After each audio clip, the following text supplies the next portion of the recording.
if you got a game going, you know, and you need somebody for an excuse, first of all, my mother was a prostitute, and she lived in the street. So you can't very well say that I pimped my mother when she gave me some milk.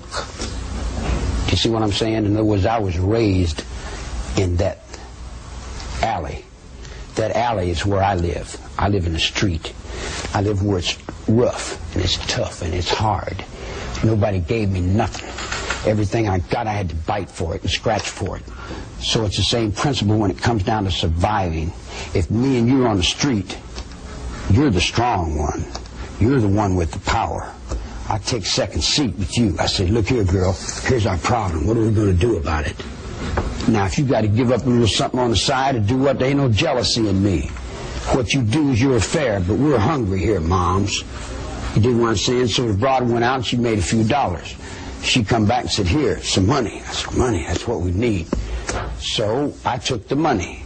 Now, the law and the government calls that pimping. I lived in Hollywood, and I had all that. The Rolls Royce and the Ferrari and the pad in Beverly Hills.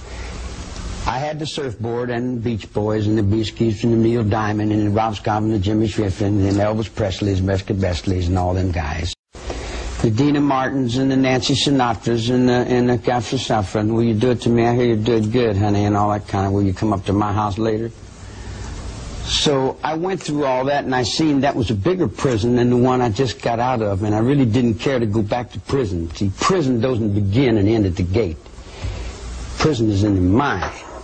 It's locked in one world that's dead and dying, or it's open into a world that's free and alive. Drugs, LSD, I don't consider a drug. I don't consider peyote a drug. Those are more or less religiously significant awareness, mind-expanding apparatuses that come from the intelligence of the universe.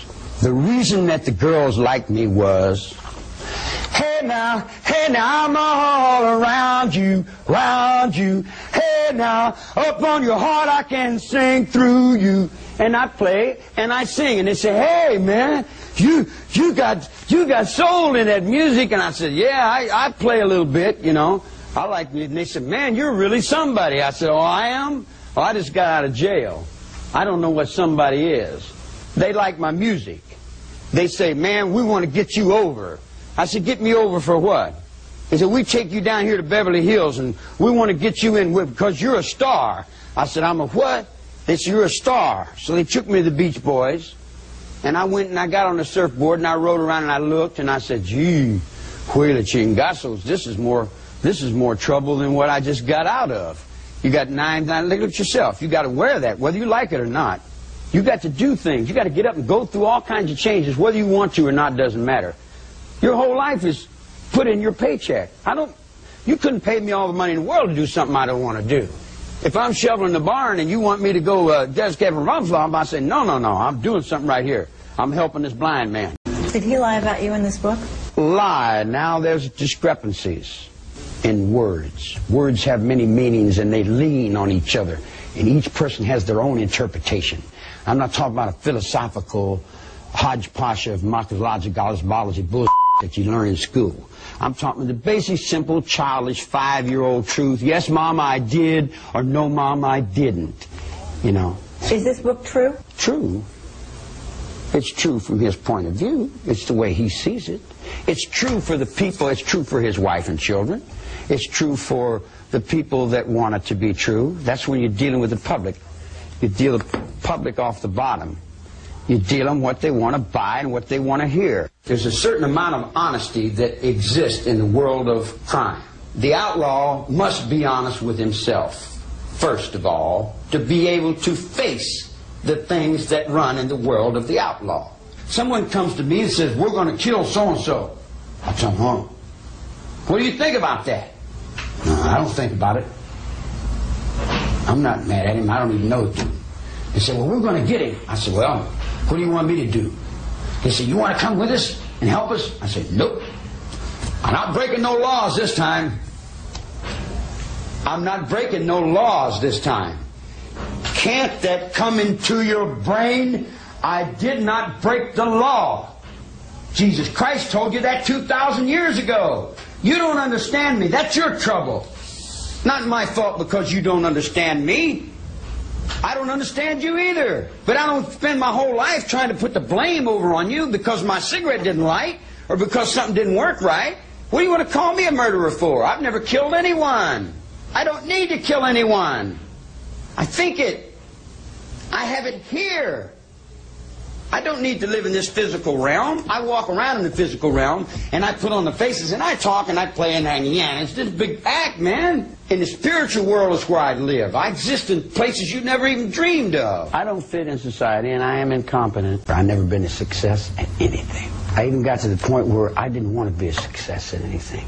What would being a success, what does that mean, you know? Money? Oh, I've had all the money in the world 3 times, and I had to give it back. That's a stupid little game, you know. I hardly even think about too much. It's hard for me to remember breakfast. In fact, if I didn't have 2 or 3 girls to help me, I would pretty much be lost and I wouldn't know what the hell I'm doing. In my whole life, I've burglarized a grocery store, stole some nickels and dimes, busted open a stamp machine, stole a few automobiles, and cashed a couple checks. I'm a petty car thief. I've been with prostitutes and bums and winos and all my life. The street is my world. I don't pretend to go uptown and be anything fancy.